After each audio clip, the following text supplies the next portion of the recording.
I'll be presenting performance of bridges and buildings on the Turkish side. I'll be doing this presentation on behalf of my colleagues listed here. Before I start, I'd just like to indicate that this has been a great experience in terms of collaboration with our Greek partners, and it has been really a pleasure. I'd like to especially thank Tassos for this collaboration. My presentation will have different parts. I'd first like to give you some information about the building stock in Izmir, and then I'll discuss with you the distribution of damage among the buildings over the Izmir area. Then I'll focus on performance of reinforced concrete buildings, followed by masonry buildings. I will have a brief discussion about our interpretation of ground motion effect on the observed damage. And then I'll finish by talking about very briefly response of a tall building and response of bridges. In Izmir, there are approximately 700,000 buildings, according to the statistics given in 2019. The distribution of these buildings among the districts are shown here. The dark colors indicate densely populated areas, so Bayrakli is somewhere here. The number of dwellings are also shown, but I can tell you that over the years, the number of dwellings per building is increasing, but on the average, it's about 2.6 in the Izmir area. When we look at distribution of the buildings in terms of structural system, the predominant type of construction is reinforced concrete, including frame, wall, and dual systems, about 67%. The remaining is basically masonry buildings, and this picture is almost the same throughout the country, but we have more buildings in masonry in rural areas. When we look at distribution of the buildings in Izmir, over the years, in terms of the age, you see the figure on the right-hand side. I can tell you that around 30% of the buildings have been constructed in the last 20 years. But before that, up to 2000, the percentage is about 73 or something. The important thing here is that the code changes are in 1975, 1997, and 2019. So for some people, 1975 code is not considered as a modern code, but I consider it as a modern code. So about 30 to 70% of the buildings might be considered to not have been designed according to modern design codes. If we look at damage distribution after the Izmir earthquake or Samos Island earthquake, the effect in Izmir area, there are 10 districts here which are listed with the damage. So if we look at focus on Bayrakli, you will see that it's a district where the most heavily damaged buildings were observed to be located. Following the Bayrakli, the other most severely damaged areas are Bornova, Karşıyaka, and Konak. So let me focus more, and I'm giving these percentages in terms of number of buildings up to moderately damaged level. I'm not including the slight damage. So if you look at these four heavily damaged areas, Bayrakli, Bornova, Konak, and Karşıyaka, you clearly see that heavily damaged building number is very large in Bayrakli, followed by Bornova, Konak, and Karşıyaka. Of course, I have to remind you that the total number here in the previous table was about 158,000 buildings were assessed. This doesn't mean that all buildings in Izmir were assessed, okay? Only among 158,000. If we look at the age distribution of damage among these buildings, a picture that is striking us is the number of buildings falling into the period from 1990 to 2000, where we have a lot of buildings heavily damaged. And this is not surprising because I'm going to be highlighting this in some of the next slides when we come to that point. If I summarize, we have seen that Bayrakli, as many people indicated, located at some 70 kilometer distance from the epicenter, has suffered the most significant damage among all other districts in Bayrakli. Mid-rise buildings were among the most severely damaged buildings, especially 7 to 10 story buildings. There were 13 total collapses in Bayrakli, These are almost all collapsed buildings in Izmir and 110 heavy damaged buildings. As I indicated before, heavily damaged buildings were constructed in a 10-year interval before 2000, and there was less damage observed for the buildings constructed after 2010. This could be attributed to the influence of the code, but I'm going to be discussing this as well later on. Now, as has been indicated before many times, the spectral acceleration in the range of 0.6 to 1.5 second period was about 0.35 G in Bayraklı area. I'd like to indicate that this is above the service level earthquake, but it is below the design level earthquake. It was around 40% of the design level earthquake. So besides this, there has been this significant damage. If you look at distribution of damage in Bayraklı area, so for the remaining of presentation, my focus is going to be in Bayraklı. You see some red colors spread over the area and some green ones. So red ones indicate the severely damaged and collapsed buildings in Bayraklı area. One important note we should pay attention here is the following. You see distribution of buildings are random, okay? They are not localized in a certain area. And that, in fact, is very important if we want to arrive at a conclusion, especially regarding the site effect or the building response. When we look at the damage observed in reinforced concrete buildings, we have some prominent types of damage, especially soft story and weak story damage. Infill wall damage was very widespread, and damage due to heavy overhang in Izmir was one of the prominent types of damage observed. The other types are damage to lateral load resisting systems, especially columns. Corrosion was again a very common issue in Izmir area, and we had some damage due to design issues. I'm going to be giving you examples in each one of these. Here you see pictures of buildings before and after the earthquake. The left column is very illustrative. Look at the building before the earthquake. The ground floor is empty and it's used for parking, as you can see here. But after the earthquake, this floor totally collapsed because of soft story effect. Similar observations were made for other building complexes. See, there are shops here in the ground floor, and this is the picture after the earthquake. Same thing is observed for others. And there are so many different examples we can go over. I'm going to be coming back to this case because there are other important issues in this complex. So there are 4 buildings in Barış building complex, 4 identical buildings. But 3 of these buildings have collapsed. One received heavy damage and the other one survived the earthquake. Why? Okay. The reason is very interesting, okay? And it's something we have experienced before. So this building that has not collapsed and survived the earthquake with minimum structural damage, but heavy infill wall damage, had infill walls in the first floor, unlike all other buildings, which were empty, remember? But this building, because of these infill walls, you see here, it survived the earthquake and it stood up. This is a very important observation, and we had similar behavior from some other earthquakes. Another important observation we had was, again, 2 similar apartment buildings in the same complex you see here, but one from outside has suffered significant damage, lost 2 ground floor and above stories due to soft story effect. But the one on the right-hand side, you see, looks like have suffered no damage. But this is misleading, okay? So you should never judge by looking from the outside to a building. If you go inside to this building, this is the picture you will see. You see heavy corrosion, buckling of reinforcement, okay, and heavy shear cracks because of no ties in columns. So when you go inside, the picture is quite different. Infill wall damage, similar to other earthquakes, was very widespread. The infill wall material, the most common type used in Turkey, is hollow clay brick, as you can see in these pictures. There are different types of damage. The most common one is separation from the interface of frame wall boundary, as you can see here.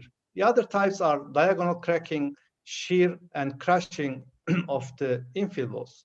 but we should not forget the beneficial effect of infill wall, especially under surface level earthquakes similar to the ones we have observed here, because at low levels of seismic excitation, the infill wall stiffened the building, reduced the deformation demands, and helped the building survive the earthquake. One common type of damage that we have observed was the damage on overhangs. Overhangs are very common in Turkey. Because of the weight of the wall, you see damage on the wall due to tip deflection at the cantilever. However, you also see flexural and shear cracks in the cantilever beams due to vertical effect of the earthquake load. And in some of the buildings, believe me, don't look at these pictures, but believe me that some of the buildings were evacuated and that they could not be reoccupied due to overhang damage, which was so severe. As usual, there was significant damage in columns, as I mentioned before, and the main reason was due to deficiencies because of the detailing. We had insufficient transverse ties, especially at the ends of the members. We had use of plain bars. We had, instead of 135-degree hooks, we had 90-degree hooks most of the time, and the concrete strength was very low in general in Izmir.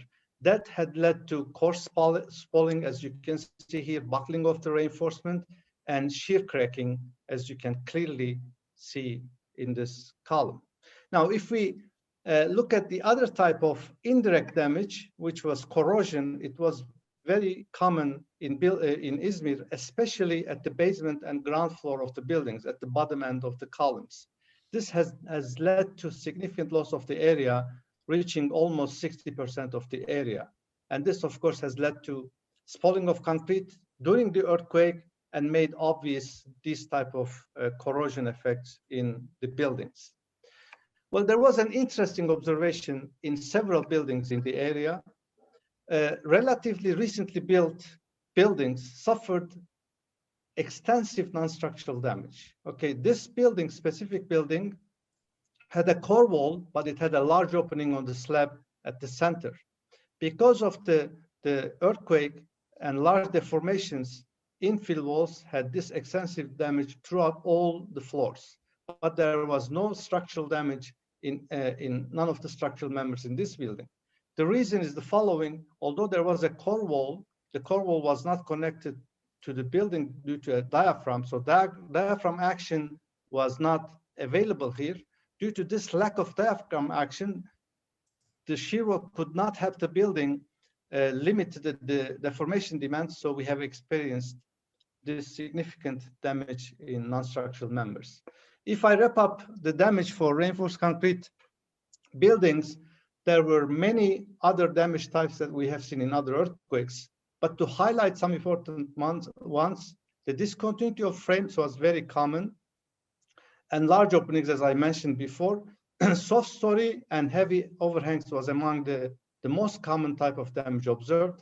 Low concrete quality and poor detailing, use of 90-degree hooks instead of 135, no cross ties. Okay, we have seen no cross ties nowhere in any of the member in reinforced concrete buildings. There were also no closely spaced ties at member ends. These are the ones that are prominent in this earthquake. For masonry buildings, although we had around 30% masonry buildings in Izmir area, there were more buildings in the rural areas than in the central area. So there were two regions where we saw some important masonry damage. One was Konak in the center of Izmir, and the other one is Köşedere, a village located in Karaburun Peninsula, right here. So if we look at Konak, Konak is the central district of Izmir. It has a long history, therefore it has some historical structures. Although most of these structures suffered no damage, some had some minor damage. This is the most important, one of the most important historical buildings in Izmir, Izmir Commerce Building. You see from outside, but if you go closely, check the building, you see these in arches, these type of cracks on the arch, and also the cracks inside the walls, the diagonal shear cracks. There was a school building also suffering damage in exterior walls, masonry walls, and also inside in terms of shear, and also splitting this type of crack in the wall.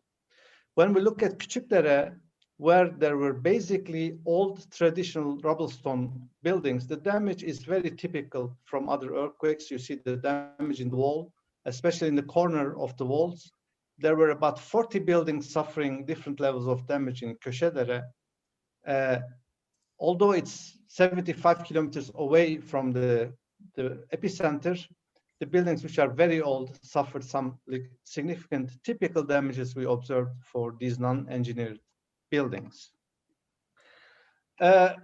Although this has been discussed in detail in previous sections, we would like to also have our insight in terms of site effects, its influence on structural damage. In Bayraklı, as indicated, there were two stations. One was on soft soil, the other one was on stiff soil. The soft soil was nearly around 2 kilometers from the center of this damaged area. And the stiff side, I think it wasn't more than 3 kilometers away. If we look at the comparison of measured ground motion with the most recent code required spectra, design spectra, you see that this is the one corresponding to the service level earthquake, and the dashed one, the dotted one, corresponds to the design level earthquake. You see the ground motion exceeds the the service level ground motion in the code, but it's below the design level. But don't forget, this is the new code, which was in effect after 2019. So none of the buildings that have suffered damage, in fact were designed according to this code. If we look at the stiff side, the same picture we come across with, you see there are a little bit exceedance of service level earthquake, but it's always below the most recent code earthquake. If we look at the code in effect at the time of design of these buildings, you see the comparison in terms of these ground motions.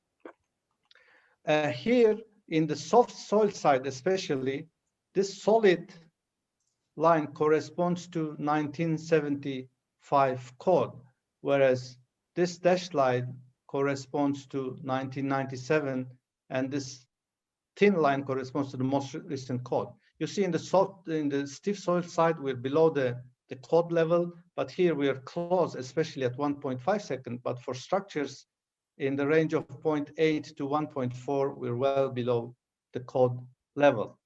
The only striking observation that I can show with this picture on the left is the comparison of amplification obtained from the ratio of stiff to soft soil versus the amplification given in the code. You see for the period range after 1 second, you can reach up to 6 times amplification based on the Bayraklı station recordings. But if you look at the code, the maximum value is about 2.6.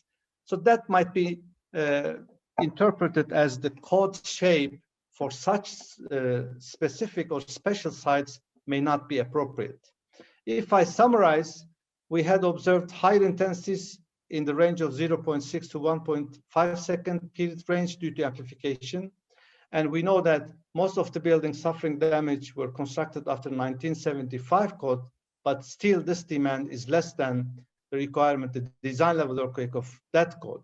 So we can obviously tell that the buildings suffering damage in Bayraklı were not conforming to the code in effect, which means 1975 code. We can also say that the buildings most probably have not been designed according to this code. I'm going to, for the remaining of the time, I will talk about response of a tall building instrumented by our colleague, Professor Çelik in our department. This is the tallest building in Izmir. You see here, it's 216 meters in height. It has 48 stories, and this building was instrumented throughout using 28 channels in January 27 of 2019. It was financed or supported by an AFAD project. The building suffered no damage in this Izmir earthquake, and it was in use right after the earthquake. However, I'd like to share with you the measurements we had in this building. In terms of acceleration at the top floor, at different floor levels, you see the measurement of acceleration in X and Y, north, south, and east-west direction.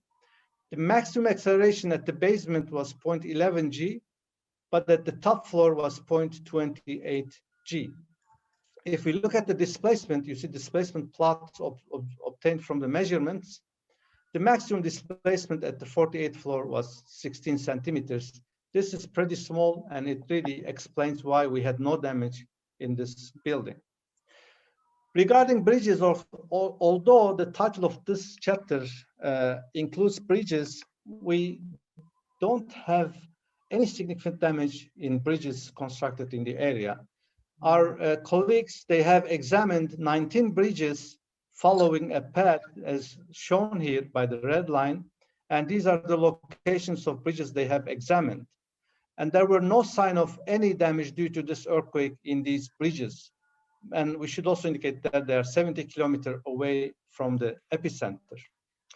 They have looked at 2 bridges in Bayraklı, modeled them, and obtained the dynamic properties. So the one which is curved had about 0.65 and 0.85 seconds fundamental period in the short and long direction respectively, but the straight bridge had 1.25 and 1.55 seconds. The reason I'm giving you these fundamental periods is that, remember that this falls into the amplified ground motion level. To summarize, bridges had no significant damage or no either any kind of damage, no sign of damage under the earthquake, but they had only this alkali silica reaction type of damage which had nothing to do with the earthquake. This observation was made in past earthquakes. It's consistent with the observations in other earthquakes. The reason is that our bridges are designed very conservatively and they go through a strict supervision. There was damage on one bridge, but this was not structural due to structural behavior. The bridge was abandoned 20 years ago, and of course the girders fell out due to the earthquake. So to summarize, we had damage mainly in reinforced concrete buildings due to soft story infill wall overhang and poor detailing. The damage is concentrated in Bayraklı region and mostly in mid-rise buildings, 7 to 10 story, constructed during the period of 1990 to 1994. And they were designed based on the 1975 code, and they were mainly non-compliant buildings. Some important observations: infill wall contribution should not be disregarded. Lack of diaphragm action is important, and it's always misleading to judge damage level of a building from outside. We had some damage in masonry buildings located in 2 locations, and no reported damage in tall buildings, and no damage in bridges either. But the damage observed cannot be attributed to the earthquake. That's very important, okay? The damage we have observed in Bayraklı is a combination of amplified ground motion and inadequacies and deficiencies of buildings in the area. Why? Because there were similar buildings in terms of height next to each other. Some of them have failed, some of them has suffered no damage. This cannot put the blame on the earthquake, okay? So we should pay attention also the shape of our code spectrum in terms of soft soil amplification. And we should also not forget the buildings that have suffered no damage should not be interpreted as buildings that have adequate capacity, because we have not experienced the design level earthquake. And with this, I conclude my presentation. Thank you for listening. Thank you very much, Professor Yakut. Indeed, a very enlightening and interesting presentation. There are several questions that were triggered by your presentation, but we can address them at the end. At that point, I would like to invite Dr. Maria Kleathi to give us an overview of the statistical performance of the rapid visual inspection of the buildings in the island, of Samos.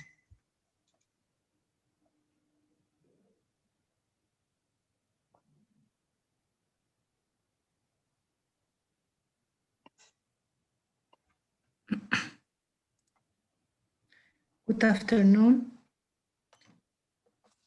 The October 30th earthquake offshore the northern coast of Samos most affected the island of Samos in Greece, and not only caused damages to buildings and infrastructure, mainly because of landslides, but also generated tsunami that arrived 20 minutes later, which also caused damages to buildings. But of course, the worst of all was the death of the 2 young people. The seismic wave arrived even in Athens. We felt it in our office. And immediately we all knew that we had to be prepared for a new adventure. Following the Samos main shock, emergency response activities were undertaken by Secretariat General of Infrastructure. Directorate General of Natural Disaster Rehabilitation, the so-called GDAF, consists of 3 directorates located in Athens, Thessaloniki, and Patra, each one is responsible for the geographical area concerned. GDAF is responsible both for buildings damage assessments and recordings after earthquakes, and also for rehabilitation after all natural disasters. Immediately after the earthquake, Secretary General of Infrastructure, along with the first response team of engineers of GDAF, traveled to Samos according to the response plan for earthquake. On the same day, after our arrival, engineers of GDAF carried inspections on several crucial buildings in order to inform tenants whether they can use them or not. The sequence of actions of post-earthquake inspections, which includes 3 phases, is shown in this figure. The assessments are recorded on official technical documentation leading to rehabilitation, repair, or demolish. The common action sequence that leads to rehabilitation is shown here. The whole program will last several years and is realized with state compensation for the losses incurred. During phase A, 4,393 inspections of buildings were performed, and the 57% of buildings were classified as unsafe to use. Among the unsafe to use buildings, only 6% had a reinforced concrete structure. During phase B and C, 3,620 inspections of buildings were performed, and more than 50% of them have to be repaired. Up to date, 233 buildings have been characterized as dangerous and must be demolished. According to Hellenic Statistics Authority, the 56% of buildings have masonry or composite structure. It is noted that the census figures listed in this table refer to apartments, thus the percentage of masonry structure must be higher. And also, according to the same authority, the 44% of buildings in Samos are constructed before 1969. And as we said before, this refers to apartments, so the percentage of buildings that are built before 69 must be close to 50%. What we observed in Samos: a great number of masonry structure buildings have poor quality of construction materials. In some cases, there was ban of repairs because of urban devices. We hope that this problem we will solve it in the future by characterizing these buildings as the historic or titled. Number of buildings are abandoned due to emigration, and the sequences of lack of repairs is obvious after the earthquake. We noticed a lot of buildings with lack of repairs, extensive corrosion, physicochemical damages. On the right, we observe buildings one close to the other, and the consequences of lack of repairs is obvious after the earthquake. As concerning the reinforced concrete buildings, the damage observed in reinforced concrete buildings was rather limited, and no collapse occurred. Poor beam-column, soft story mechanism, short columns, corrosion damages, infill wall damages, bad construction, and poor quality of materials were observed. It is important to notice that out of 3,322 re-inspections, only 81 buildings of reinforced concrete were marked as unsafe, about 2%, and only 15 buildings had damages on load-bearing system, less than 5 per million. As a conclusion, the main bet after this earthquake is to restore the masonry buildings and not to lose the village their specific characteristics. Thank you. Thank you very much for providing an overview. This is very important given the fact that you and the agency have spent an enormous amount of time in the island mapping the response of buildings. I can now present in a set of slides our own observations after the field mission of the Hellenic Association of Earthquake Engineering. On behalf of my co-authors, which I'm gonna present in a second.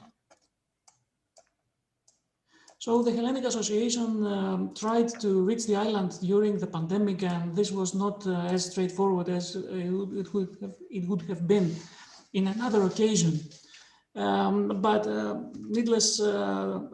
Nevertheless, we were able to send 3 successive missions of a small number of people each time, involving, I'm just going to read the names, Professor Elizabeth Vintzileou, George Vadaloukas, Aristidis Papachristidis, Christos Giarlelis, and Konstantinos Repapis, with Vasilis Lekidis and myself staying in Thessaloniki on this occasion because it was not was a hotspot at the time and it was not possible to fly out of the city at that point.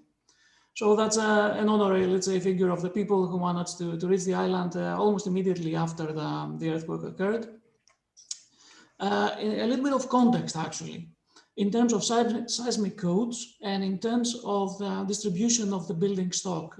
Maria Kleathi already gave you an overview, but just to understand a little bit better, most of the buildings, about 45% in total, or around 60% for masonry buildings, probably even more, have been designed have actually not been designed to any code, because the first version of a code was introduced in 1959.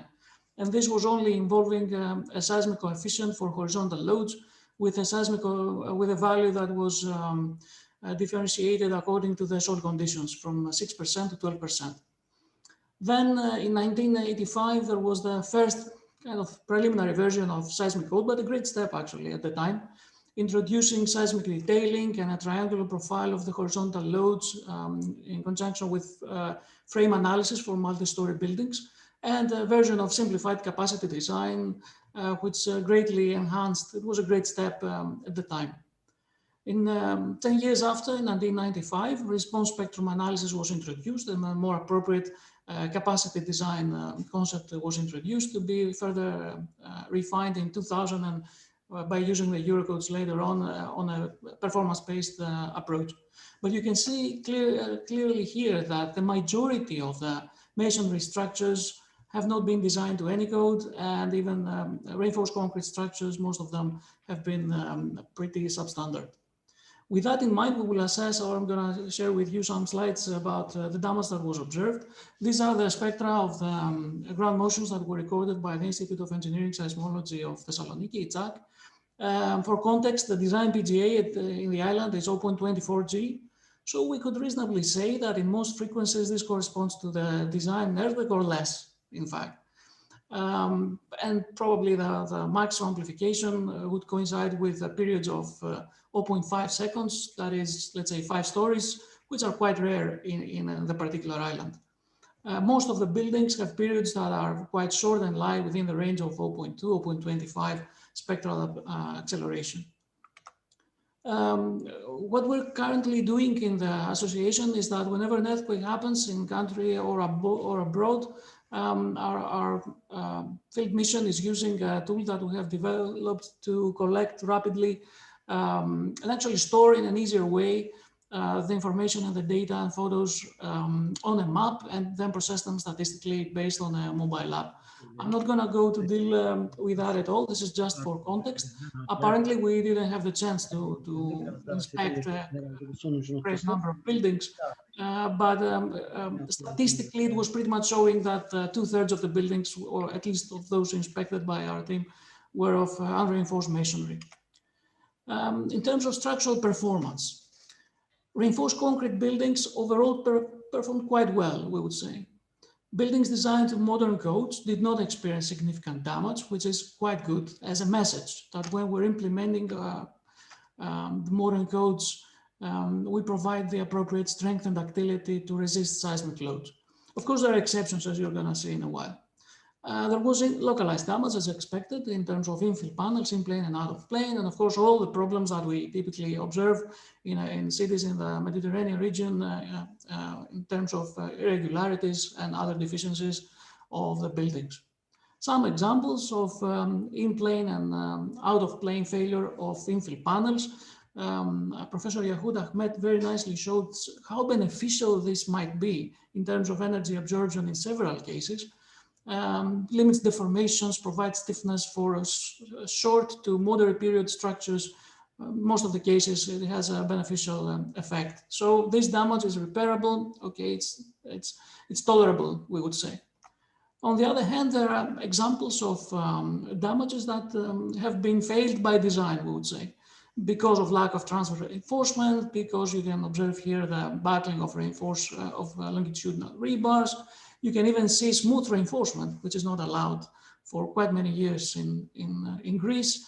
And of course, this has led to great extent of shear failure or failure at the top of columns that it's jeopardized greatly the stability of the building. And you could also see a joint where forces are not actually transferred. This is an extremely dangerous and very complicated, I would say, path for transferring forces with such lack of appropriate reinforcement in the joint, lack of appropriate anchorage, smooth rebars, all the problematic aspects that we would see in terms of lack of quality control. We can effectively summarize in this photo. However, this has been quite sporadic in that it hasn't been observed in several cases because also the stock in terms of reinforced concrete buildings is quite limited in the island. Masonry buildings represent about 60%, say, of the building stock, and they can be generally split into residential buildings, public buildings, including schools, some industrial buildings, tanneries that were presented previously, and religious buildings, churches and monasteries. Most of them are not designed to any code, and we will see that typical failures have been observed, as we've seen so many cases in Italy, in Turkey, in the Balkans, so commonly. So the geometry of the residential buildings, you can get an idea about how pretty much they look. They are generally regular, but in most of the cases, it is not very easy to distinguish whether there is a joint or not, because there was a habit in the past for buildings to be grouped and built together. You can also see poor quality of masonry and workmanship and materials and mortar and timber floors and roof that many cases are lacking of diaphragm action with obvious results, as we can see. And this has led to in-plane diagonal or by diagonal cracks in the piers and lintel spandrels and so on, that we can see characteristic cracks in those figures. Similarly, in-plane failure in another occasion, and of course in plane and out of plane, quite extensive destabilization and disorganization of the masonry if it was of poor quality.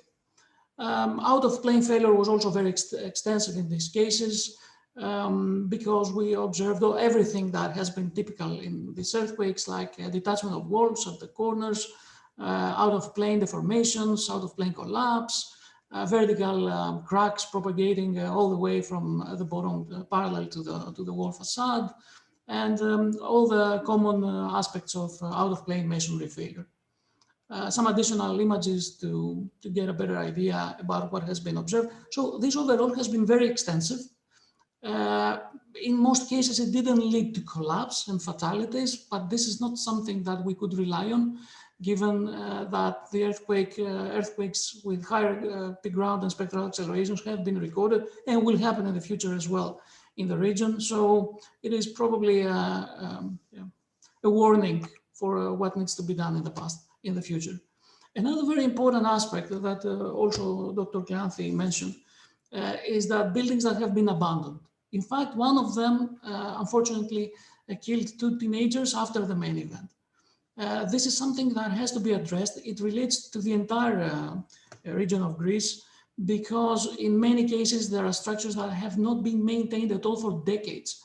And needless to say that they haven't been designed to any code. So it is very easy to collapse on the main event or during an aftershock. and they have been on the focus, let's say, of the revision of the procedures for recovery planning by introducing some immediate guidelines for temporarily supporting these buildings. That's a very important issue. In terms of churches, which normally perform quite well in Greece, in this case, severe damage was observed in several churches, involving extensive cracks along the domes, probably because, like in the masonry residential housing case, the quality of materials was not as good, and probably the connection between the arches and domes was not really secured, and that led to extensive deformations of the walls out of plane, and then that was transferred, of course, to the domes that couldn't support the additional tensile forces. And these are images of extensive cracks that took place exactly because of this behavior of this high-rise masonry structure, and quite flexible, in fact, masonry structures. In cases where the walls were more solid, there were probably some localized out-of-plane failures, but again, you can observe some examples of this performance, plus, of course, typical damage to bells of churches. That is, I mean, they're very commonly failing in shear in case of an earthquake, if they have not been designed properly. A couple of final slides. Professor Papachristidis already showed in chapter 5, I think, this very interesting case of local side effects and valley effects in the region of part of the town of Ano Vathy in the island of Samos, because of localized damage that has been observed to the upper part in between, let's say, the valley. And he showed very interesting predictions with respect to the different site amplifications expected across the south, north, and west-east axis of the valley. This is, I think, of particular importance to be studied further, not only because damage has been localized, but also because one of the amplified aspects of ground motion was related to vertical ground motion, that, as we know, is directly related to the shear capacity of masonry that is proportional to the vertical stress. So this is something that needs to be studied additionally. Final note, the performance of schools in Samos has been quite good to very good from a structural engineering perspective, as you can see in the photos, but unfortunately, the non-structural damage has been very extensive. It was just pure luck that we didn't experience any loss. The schools had just closed and kids were going back home. So this is, I think, a crucial aspect that needs to be revisited in the pre-earthquake seismic assessment framework of schools, which had been accomplished for 9,600 schools, if I remember properly. A few years ago, non-structural assessment was performed in all schools of the country, but this has not been implemented properly. That's easy to fix, but equally important to deal with structural damage. And also there are cases of, we couldn't go, it's non-structural damage as well, refers to the exhibits of the museum in Samos. In a way, this is an abrupt change of stiffness that we see in this Kouros statue that explains the form of the shear cracking. But this is also something that can be prevented. So overall, to summarize, structural performance has been quite good for modern buildings, and that's due to the evolution and generally good implementation of seismic codes. But of course, the performance of most masonry buildings has been just moderate to reasonably good, with exceptions. And certainly, given the nature of the vulnerability of unreinforced masonry, does not guarantee collapse prevention. So we need to be very careful, particularly with masonry structures in this region, with the quality of materials being quite low, particularly for buildings constructed before 1959. And of course, recovery plans to accelerate post-earthquake temporary support of structures is very important. Like I said, there has been a new framework that was introduced after this earthquake, but effectiveness needs to be proven, of course. And pre-earthquake assessment of critical buildings, financial support for strengthening, wider insurance cover, and probably we'll hear more in the next chapter, but Turkey is well beyond Greece in this case, in terms of implementation of insurance. And non-structural damage need to be taken care of very carefully. So with that, I would like to conclude and also to take the opportunity to thank very much all the authors And all our Turkish colleagues, particularly Ahmet Yakut and Haluk Sucuoglou, for a fantastic collaboration. I'm sure we're going to repeat it. We want to wait for the next earthquake, certainly. Thank you.